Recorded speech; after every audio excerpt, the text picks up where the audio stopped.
I'm Susan McKinney, and I'm a board member, Bella House. Previously, I volunteered at Birth Choice Crisis Pregnancy Center for a few years, and with Estelle Boulay, who was the executive director then, and we were counseling women who were pregnant and who were looking to have an abortion because they felt that was their only option.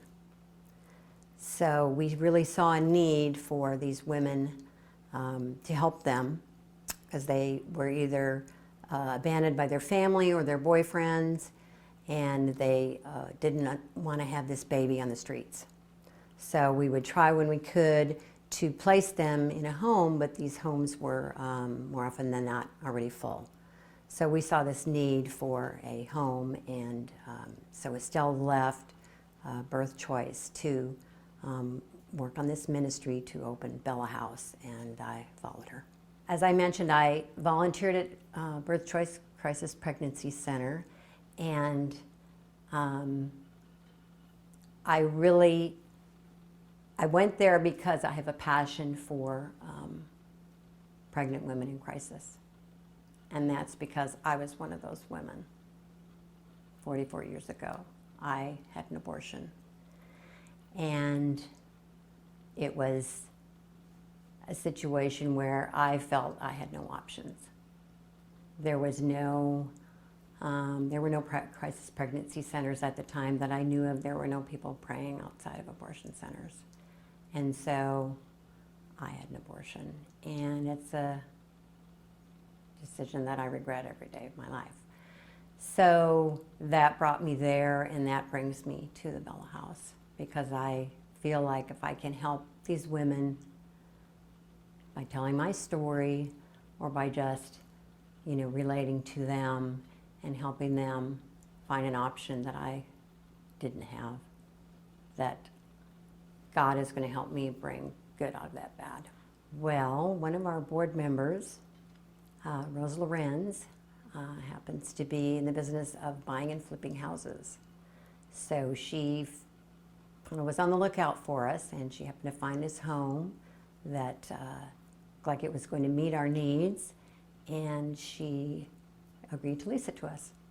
My name is Rose Lorenz, and I am on the board of directors of the Bella House. We went through, for about the past 9 months, we realized we were in a position financially to go ahead and open our first Bella House. So we set out on a quest to find a location. We wanted to be on a bus line. We had some very specific requirements. We wanted to be near a hospital, on a bus line. We wanted to have a home for at least 5 women.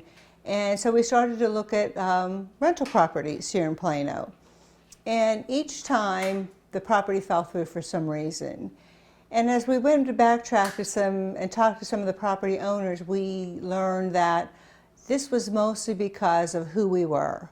We were a organization with homeless pregnant women, and that scares landlords because they like to have someone in their homes. They know who they are. It's the same person coming home every day, unlocking the door, sleeping in the bedroom, and going out the next day and coming back at night. So because of who we were, and the requirements that we would have to go through to become tenants, we just couldn't lease from some of the property owners that were out there. So what I do is I buy houses, I fix them up, and I usually sell them, and I hold a few to rent.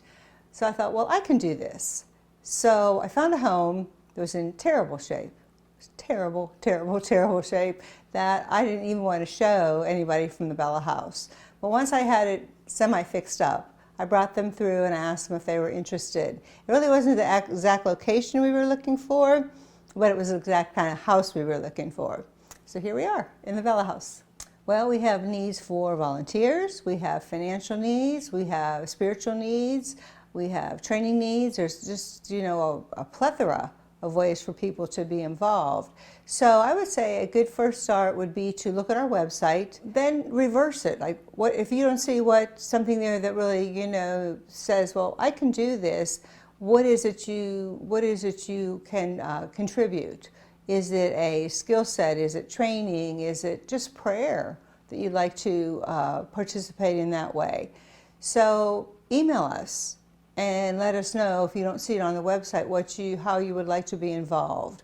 Because there's just everything from parenting skills to training classes to just, cooking a meal once a week for our moms and helping out, and there's just so many ways to be involved. So if you don't see something on the website in a way that you'd like to be involved, email us and let us know how you would like to be involved, and we certainly can find a way to bring you in and be part of our ministry.